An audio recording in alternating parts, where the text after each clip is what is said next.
Hi, this is Lucky, and today we're at Hawkins Bar, and we're about to meet Hailey Lamb.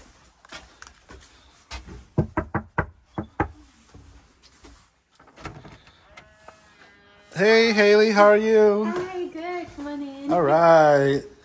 So this is your house, huh? Yeah, this is the cabin that I got out near Willow Creek. Nice, nice. You want to give us a tour, and then we'll talk about how you purchased it and everything? Sure.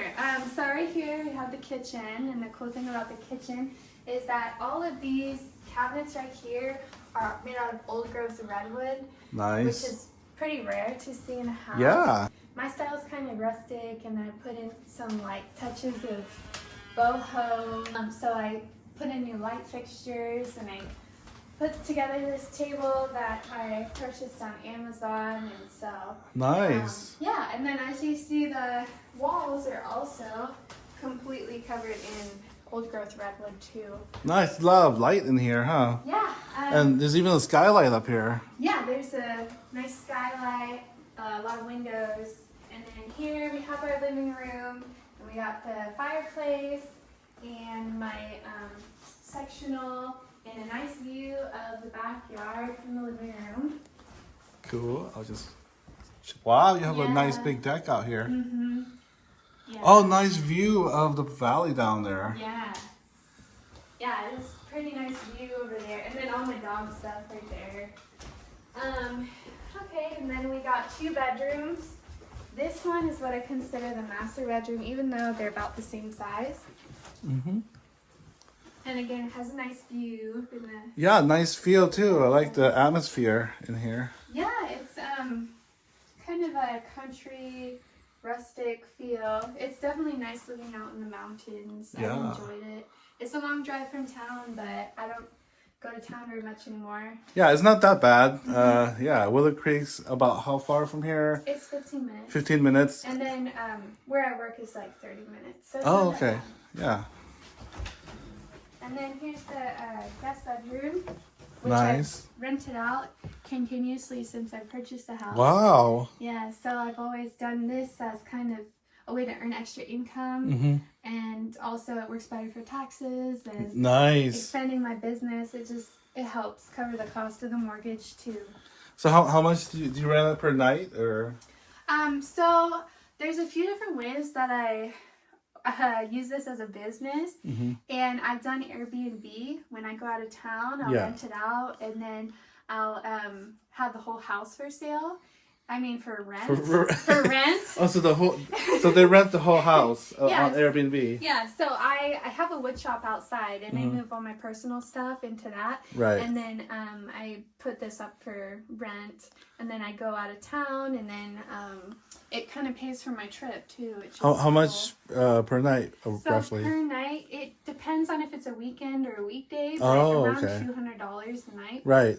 And you can charge cleaning fees, right, for Airbnb? Yeah, you can. So I know the cleaning, it really depends on where you go. I've seen like $50. Oh, yeah. Or sometimes it's less.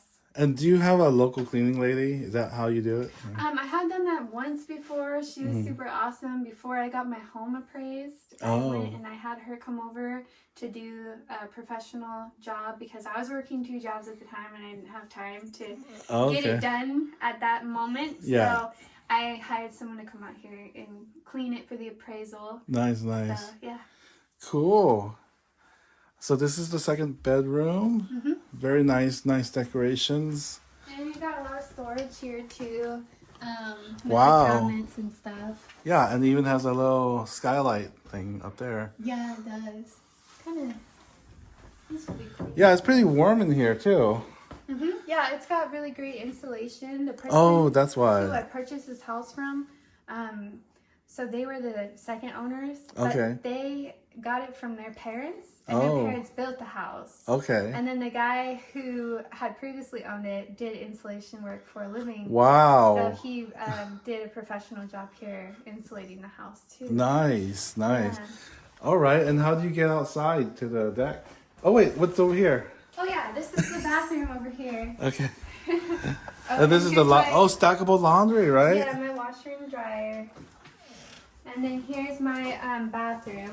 It's kind of messy right Oh, now. it's okay. And then it's just got the shower. Has a Doesn't shower. have a bathtub. I wish it had a bathtub. But, yeah. Is that on-demand water heater or? Yeah, it is. Nice. Well, it's an electric water heater right there, too. Nice. Yeah. And then over here, the backyard. Oh, the door even fits with the wall. I like Yeah, it. it does. And the cool thing about this door, too, is that I don't have the key for the lock. So you just put It's the like key a over the old top. school like a castle dungeon thing, right? Yeah, it's so cool, huh? Yeah, it works. Did you do that yourself or No, it came like came with that? It's great to keep all the bears out. Yeah. I mean, Bears. This morning we had a few different deer and a buck in my backyard too, which was cool. And we've had bears back here before. So Wow. And how far does your property go? it's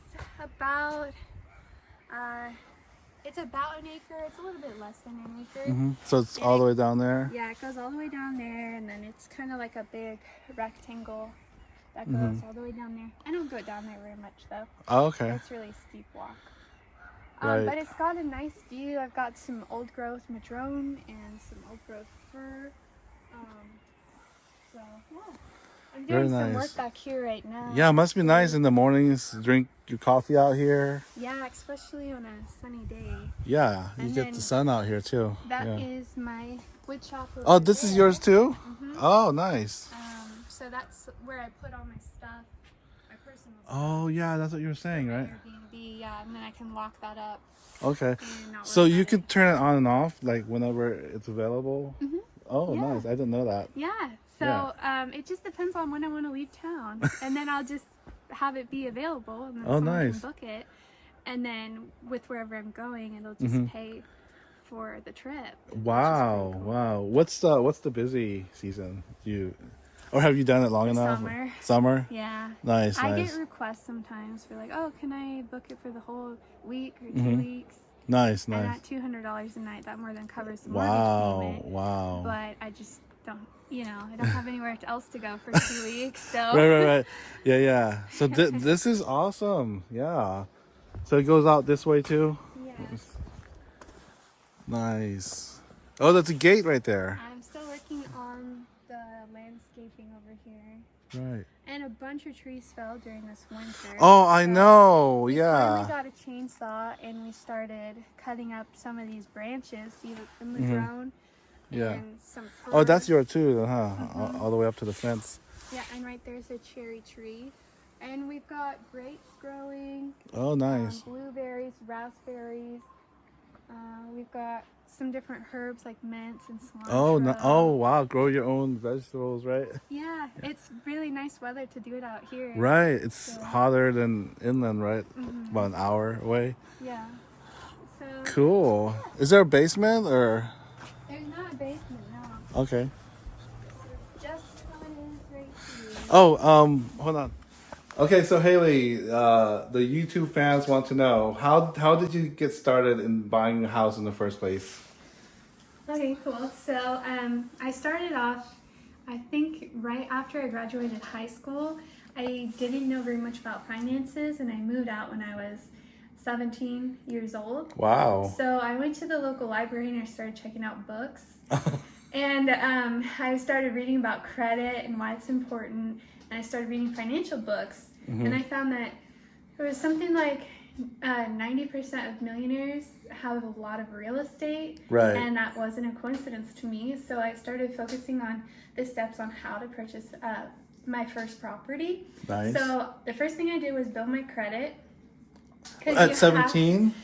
Yeah. Wow. I got my first credit card and I started building it that way. That way, by the time I think I was 20 when I purchased this house, I finally had a good enough credit score. It was at, I think, 750.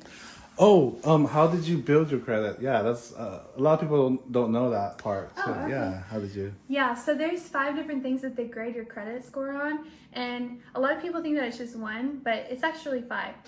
the first thing is on-time payments. That's about 35% of your credit score. The next thing is your utilization. And most people don't know that this impacts a large part of your credit score. So the utilization, you want to keep it below 10%. That means that if your credit card limit is $1,000, you don't want to spend more than $100 before you pay it off, because they'll grade you on that. The other thing is your average age of history of active accounts. This means that they take the average of your active accounts. That's not the car loans that you paid off or anything. That's like the active credit cards that you have open and mortgages that you have open. And they take the average amount of all those, and they factor that in.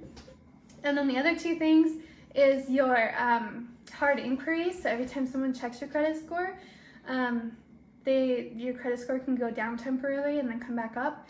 And then the last one was your types of credit. So they want to see some kind of diversification of the different types of credit that you're using. And just knowing all these rules and using that to your advantage by opening up a few different credit cards that you're never going to close, that you're going to keep forever, and having that built so that you have a large amount of history, a large amount open for utilization so that you can use it and not go over the 10% threshold, and then paying it off every time, every week.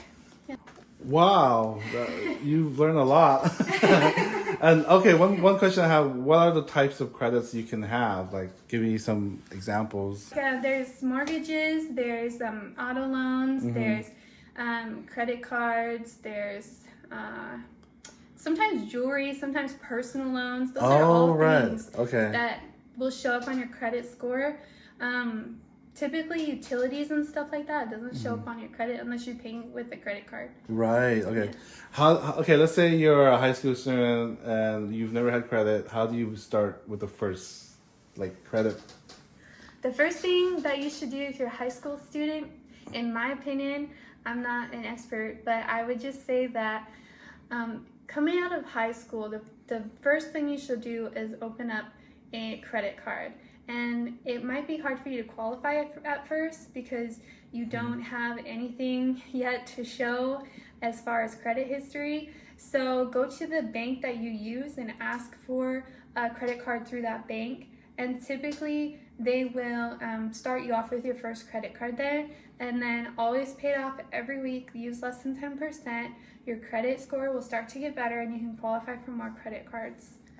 Nice. I think that's great advice for the young people and anybody that's trying to build their credit, right? Yeah, it is.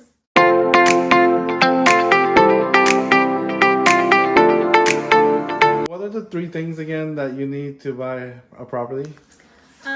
So typically you will need, good credit. You'll need a down payment. I think there's more than 3 things, because you also have to go to, you'll have to get a pre-approval letter from a banker, or unless you're doing seller financing, but most times you're not going to be using seller financing for your first deal. Most people go through the bank using an FHA or conventional loan. But I think that those are the main 3 things: is credit score, down payment, and pre-approval letter. Right. And how about income, right? Income? Oh yeah, you need to show stable income. Most lenders are going to want you to stay at the same job for 2 years and show that, or in the same type of field of job. So if you are let's say, police officer, they want to see that you've done similar or that job for 2 years, and show your W-2s. You'll definitely need 2 years of W-2s, tax returns turned into the banker for them to approve you. Wow, I think you know enough to be a lender or a real estate agent. You hiring? Ever thought about those? I like being the investor. I think that's where there's a lot of room for growth. Where the big money's at, right? Passive income. Nothing's really passive, but the more work you do up front, the less work you have to do later on in life, which I like. I have considered doing being a real estate agent, and I have worked for the bank before, but I guess I've just been more focused on the investing side. Oh, okay. Yeah, if you're interested, I could send you a link, get your license. Sounds good.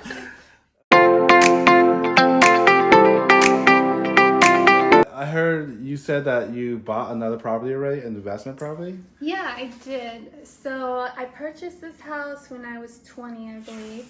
And then I purchased my second house, which was an investment property in Missouri. Wow. Yeah, so... Oh, how many years after this one? So I purchased this one at the very beginning of 2020.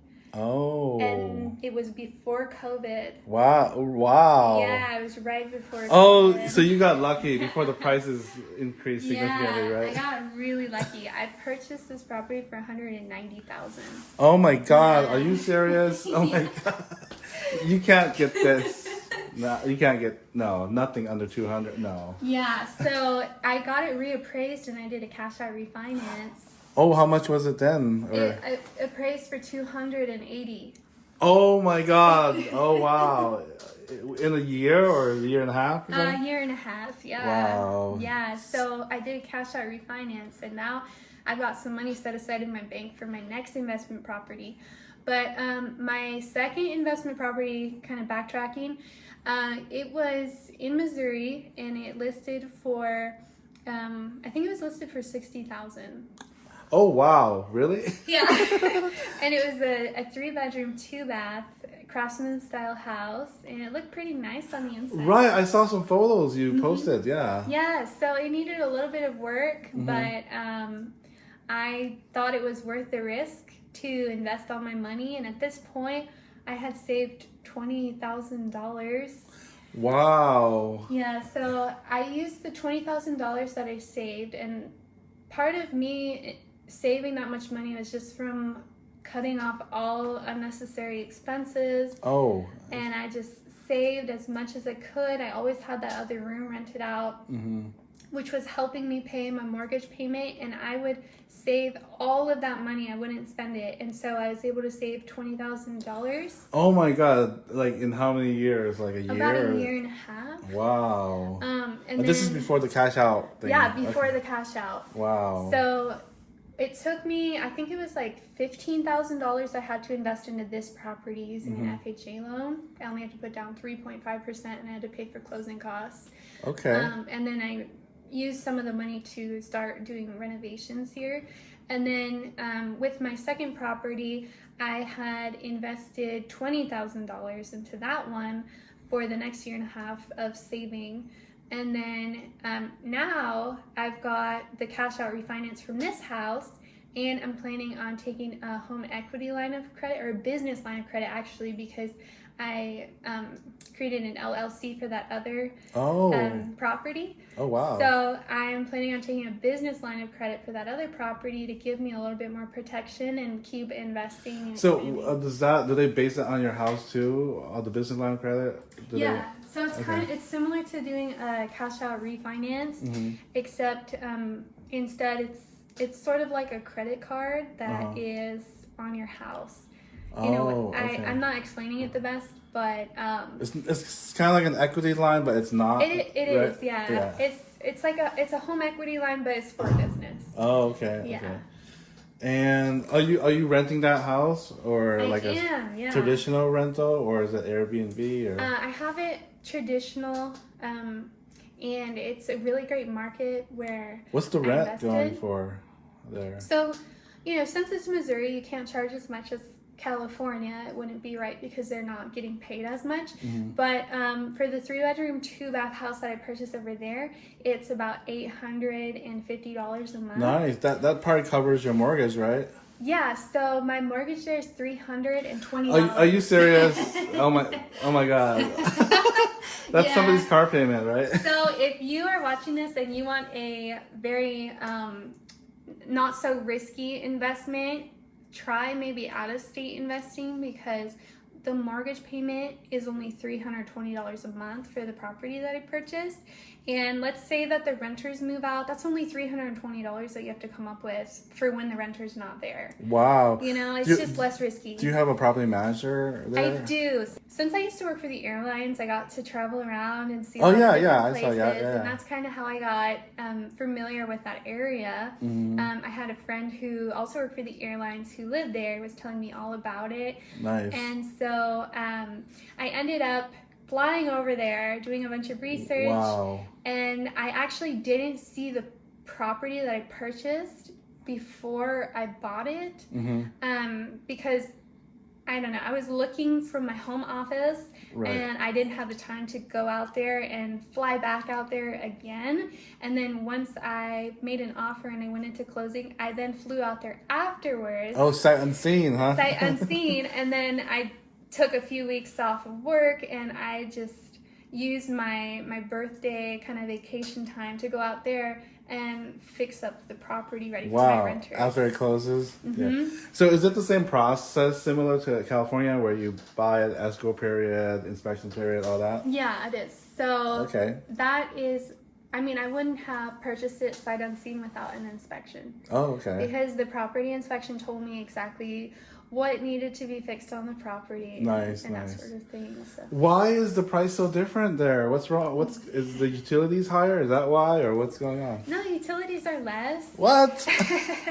I think it's just California's got such great weather, and so many people want to live here.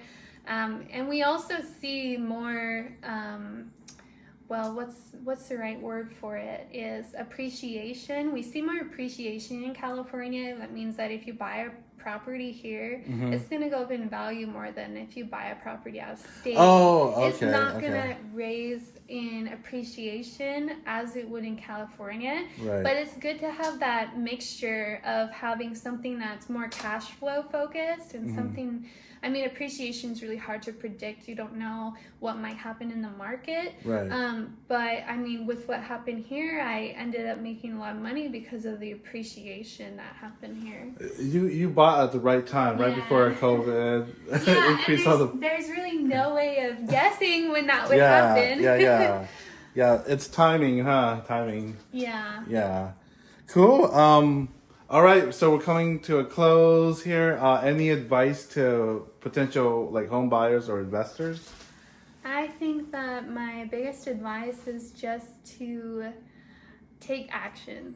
Just start moving in the direction of where you want to go. If that means just calling different banks, don't give up if they say no, because everybody gets no's with banks and private lenders. I had to go to 7 or 8 different places. But just keep moving forward every day towards the direction of your goals, and don't give up and keep doing it, because I felt like giving up a lot, but I just kept taking action, and it eventually worked out. So just keep taking action every day.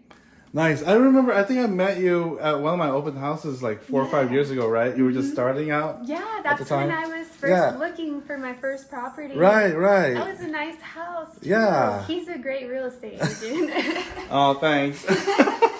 I'm so happy for you. So much success that you've got. It so took far. a while. I mean, I think I don't know. That was a year before I purchased my property. Yeah, were you still in high school or what? No, I was 19. Okay, so a year after? I graduated at 17. Oh my God, yeah. Wow. And then 18, 19, and then 19, I was finally had enough money saved. Okay. But I looked at so many different houses, and there was a lot of issue with trying to get pre-approved, and it took a while to get everything lined up. But you didn't let that discourage you, right? You kept going. Yeah, just keep going. And I think that anyone can do it, because I'm not special. I didn't have co-signers. I didn't have money gifted to me. I never made more than $20 an hour. What? And so, I mean, I think it just really comes down to the financial literacy of it and learning what the process is, because I think anyone can do it. Right, and you didn't get a special degree or anything like that? No, I dropped out of college. Wow, are you serious? I think you're on your way to becoming a millionaire. You know? Yeah, that's the plan. Okay, one last thing. I noticed over there that you have a vision board, right? Can you share your vision board? You don't have to go into details, but what do you... So I keep my vision board right here on my front door, and I look at it every day, and it keeps me focused on my goals, and it really helps me with motivation and focus every day to keep moving towards it, and to keep reminding myself of the kind of life that I want, but I also put up a gratitude board too. Oh. I put up things that I am thankful for also, because there's no way that you're going to receive more if you're not already thankful for the things that you have. Oh my too. God, yeah. So I put up things that I'm thankful for, and then I put up my goals and my strategy and the numbers on how to do that, and then I put up a picture of my dream house and that sort of thing. And every year I create a new vision board, which just helps me achieve my goals for the year. Wow, I'm so in awe of your like positivity and your goals and I would everything. definitely recommend creating one of these. It's super fun to make them, get together with friends maybe. It'd be a super fun party to have. Oh, right. I don't know, that's just what I would like. How did you learn about vision boards in the first place? I watch a lot of YouTube. Okay. I watch a lot of YouTube, and it's always been something that helps people. I've seen really successful YouTubers create their vision boards, and I used to just write it down in a journal what my goals were for the year. But now that I've been putting together the pictures and stuff, it really helps me even more with my focus and my determination to do what I need to do. Awesome. Oh, speaking of YouTube, I saw that you're a content creator. Oh yeah, so I started making YouTube videos. It's just about some of the process and some other things, some other details about out-of-state investing and how I purchased this house and things like that. But yeah, I'm just getting started, so check it out. Subscribe to my channel if you're interested in more videos like this on how to get started with real estate investing. Right, I'll link it below. Yeah. And subscribe and like and share this video with all your friends. Do me a big favor, and I'd be super grateful if you did that, because we are so fortunate to have Lucky's YouTube channel here too. All right, thank you guys for watching. That was Hailey Lamb, future millionaire. So be on the lookout. She's already got 2 properties, right? Yeah. And she's visualizing for more right there. So, all right, thanks so much, Hailey, and we appreciate you for doing this. We'll see you next time. Okay, sounds good. Bye. Bye.